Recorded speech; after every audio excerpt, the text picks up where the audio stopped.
আজ নিয়ে এসেছি আবারও তোমাদের জন্য মিষ্টি কুমড়ের ডোগার চচ্চড়ি। কিন্তু এই চচ্চড়িটা একটু অন্যরকম হবে, যেহেতু নিরামিষ তাই একটু অন্যরকম স্বাদ দেওয়ার চেষ্টা করেছি। তো আশা করি রেসিপিটা দেখলে তোমাদের ভালো লাগবে। তো এখানে আমি মিষ্টি কুমড়ের ডোগা নিয়েছি, আলু নিয়েছি, বেগুন নিয়েছি আর নিয়েছি ডাঁটা। তো সবগুলোকেই কিন্তু আমি সমানভাবেই সাইজ করে কেটে নিয়েছি। এখন সরাসরি চলে যাব রান্না করতে। তো রান্না করার জন্য প্রথমেই কড়াইটা বসিয়ে দিয়ে দিলাম পরিমাণ মতো সরিষার তেল। তারপরে সরিষার তেলটা একটু গরম হয়ে আসলেই ভেজে নেব বড়ি। তো এখানে কিন্তু আমি ডালের বড়ি ব্যবহার করছি। তো ডালের বড়িটাকে একটু লালচে করেই ভেজে নেব। তো বড়ি ভাজা হতে হতে তোমাদেরকে বলে দিই, তোমরা যারা যারা আমার চ্যানেলে নতুন আছো বা ভিডিওটা প্রথমবার দেখছো, তারা কিন্তু অবশ্যই চ্যানেলটিকে সাবস্ক্রাইব করে দিয়ে পাশে থাকা বেল আইকনটি ক্লিক করে দিও, যাতে আমার ভিডিওর নোটিফিকেশান তোমার মোবাইলে পৌঁছে যায়। আর যারা অলরেডি চ্যানেলকে সাবস্ক্রাইব করে রেখেছো, তারা ভিডিও দেখার পর লাইক কমেন্ট শেয়ার করতে কিন্তু ভুলবে না। তো তোমাদের সাথে কথা বলতে বলতে দেখো বড়িগুলো খুব সুন্দর করে ভাজা হয়ে গেছে। আমি কিন্তু আরেকটু লালচে করে ভেজে তারপর তুলে নামিয়ে নেব।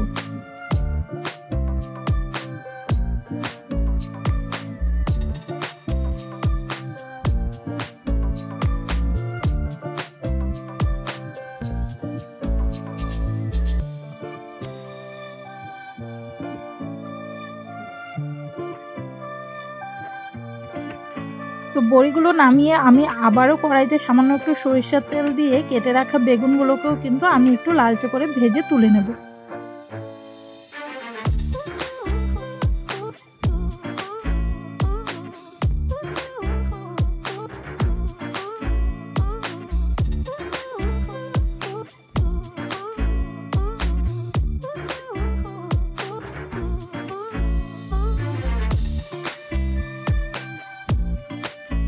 বেগুনগুলোকেও লালচে করে ভাজা হয়ে গেলে নামিয়ে নিয়ে কড়াইতে আবারও পরিমাণ মতো সরিষার তেল দিয়ে দিলাম কালো জিরা ফোড়নে।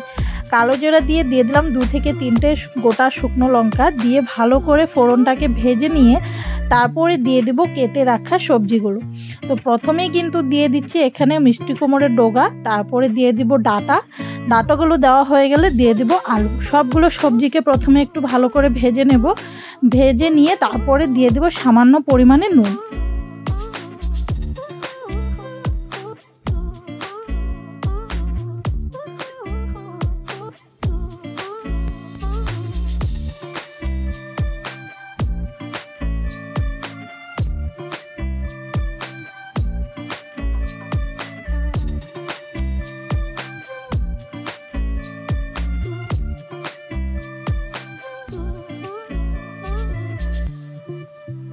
তো সবজিগুলোকে ভালোভাবে তেলের সাথে মিশিয়ে নিয়ে দিয়ে দিচ্ছি উপর থেকে স্বাদ মতো নুন, দিয়ে ঢাকা চাপা দিয়ে রেখে দেব।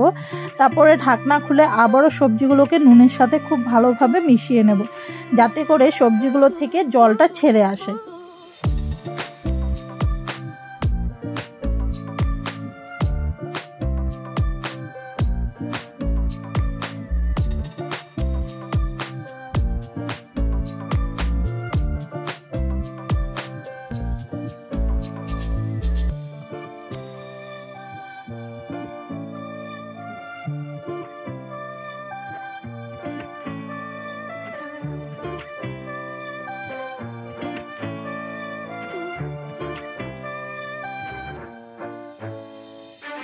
নুনটা মিশিয়ে কিন্তু আমি আবারও ঢাকা চাপা দিয়ে 5 থেকে 7 মিনিট একটু সেদ্ধ করে নিয়েছিলাম। এখন দিয়ে দেব মশলা। তো প্রথমে দিচ্ছি 1.5 টেবিল চামচের মতো জিরের গুঁড়ো, তারপরে দিয়ে দেব 1 টেবিল চামচের মতো হলুদ গুঁড়ো, তারপরে দিয়ে দেব 1.5 টেবিল চামচের মতো লঙ্কা গুঁড়ো। তো লঙ্কা গুঁড়োটা এখানে আমি একটু বেশি ব্যবহার করছি, যেহেতু কাঁচা লঙ্কা দিচ্ছি না। কাঁচা লঙ্কা দিলে এটার স্বাদটা অন্যরকম হবে, আর গুঁড়ো লঙ্কার স্বাদটা কিন্তু অন্যরকম হবে।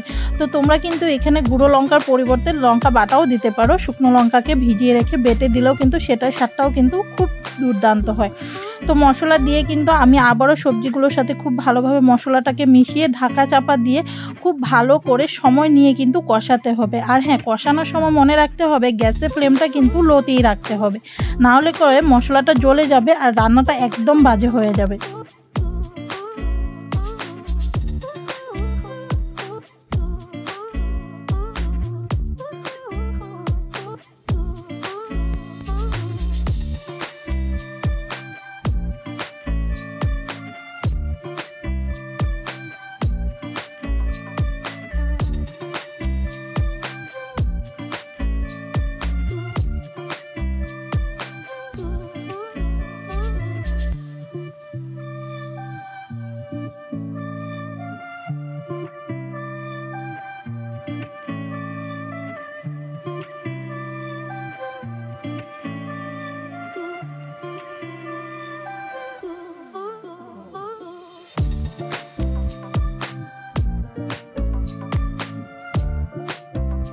সবজিগুলো কিন্তু খানিকটা সময় নিয়ে কষানো হয়ে গেলে এখন দিয়ে দিব উপর থেকে ভেজে রাখা বেগুনগুলো আর দিয়ে দিব ভেজে রাখা ডালের বড়িগুলো দিয়ে আমি এখানে ছোট্ট এক বাটির মতো জল দিয়ে দিচ্ছি। দিয়ে তারপরে সবগুলো উপকরণকে কিন্তু আবারও মিশিয়ে নিতে হবে।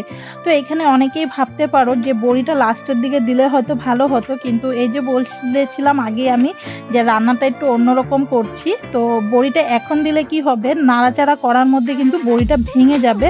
আর একটু ভাঙা ভাঙা হলে কিন্তু এই চচ্চড়ির স্বাদটা কিন্তু অতুলনীয় হয়, মানে কোনো স্বাদের তুলনাই হবে না। তো সেই জন্যই কিন্তু এই সময়ে বেগুন আর বড়িটা দেওয়া, যাতে বেগুনটা একটু ঘেটে ঘেটে যায় আর বড়িটাও একটু ভাঙা ভাঙা হয়ে যায়, পুরা ঘাটার মতো না। তো দিয়ে কিন্তু আমি আবারও ভালোভাবে মিশিয়ে নিয়ে ঢাকা চাপা দিয়ে জলটা শুকানো অবধি কিন্তু আমি রান্না করে নেব।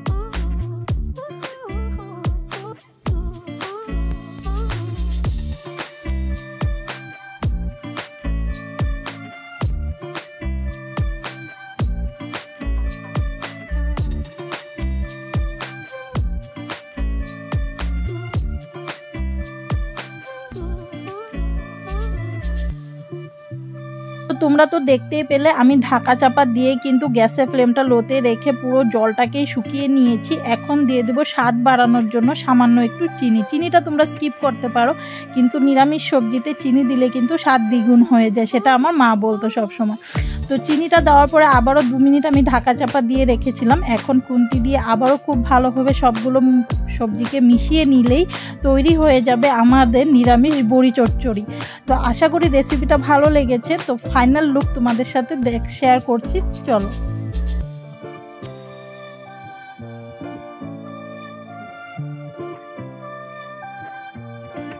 তো ফাইনালি আমাদের নিরামিষ বড়ি চচ্চড়ির রেসিপি তৈরি হয়ে গেছে। আশা করি রেসিপিটা তোমাদের কাছে ভালো লেগেছে। অবশ্যই কিন্তু তোমরা আমাকে কমেন্ট করে লিখে জানাবে। আর সবাই ভালো থাকবে, সুস্থ থাকবে, আমাকে এভাবেই সাপোর্ট করে যাবে। Thank you.